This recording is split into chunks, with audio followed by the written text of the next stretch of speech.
Have you ever wondered why, despite all your efforts, you still feel restless? As if something essential is missing. You achieve goals, you follow routines, you smile when expected, but deep down, there's a quiet unease you can't explain. It's almost as if you're living two lives at once, the one people see, and the one that only exists in your private thoughts. This is not an accident. It's the silent battle we all fight. The war between who we are and who the world tells us to be. Plato once wrote about the shadows in the cave, men chained, watching illusions on the wall, mistaking them for reality. You may think this is just an old story, but in truth, you are still sitting in that cave. The shadows are not cast by fire anymore. They are shaped by social media, by consumerism, by the quiet pressure to always appear fine. And here's the uncomfortable truth. You've learned to hide from yourself. When you feel pain, you drown it in distractions. When fear creeps in, you silence it with noise. You don't face your inner chaos, you escape it. Nietzsche warned us, he who has a why to live can bear almost any how. But most people don't have a why. They live by borrowed purposes, working jobs they hate, chasing goals they don't even believe in, because somewhere along the way, they confused survival with meaning. And what does psychology tell us?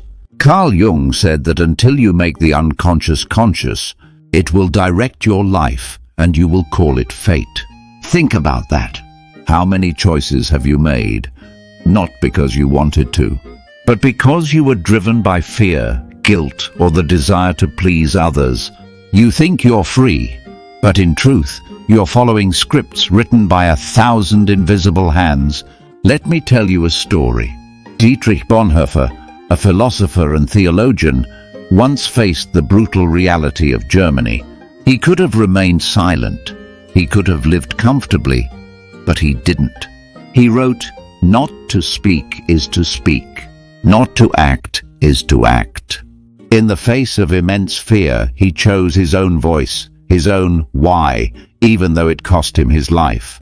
And yet, most of us betray ourselves daily, not in dramatic ways, but in small compromises, tiny silences, quiet acts of self-betrayal. Machiavelli observed that people would rather cling to familiar misery than risk uncertain freedom. That is you. That is me. That is humanity. We tell ourselves we want truth, but in reality, truth terrifies us. Because once you see clearly, you can no longer hide. Here's the twist you may not want to hear. The emptiness you feel, the dissatisfaction. It is not a problem to fix. It is a signal that the life you are living is too small for the person you are meant to become. So what do? You stop running. You stop numbing.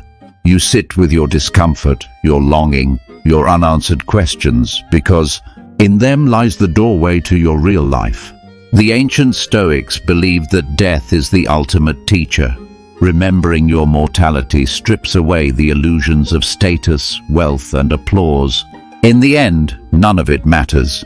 What matters is whether you lived authentically, whether you confronted the truth of your own existence, and whether you became who you were meant to be. Before time ran out. So I'll leave you with this. You are already fighting a silent war. The question is, will you keep losing by default? Or will you finally turn inward, face the shadows, and walk out of the cave? The answer will define not just your life, but your very soul.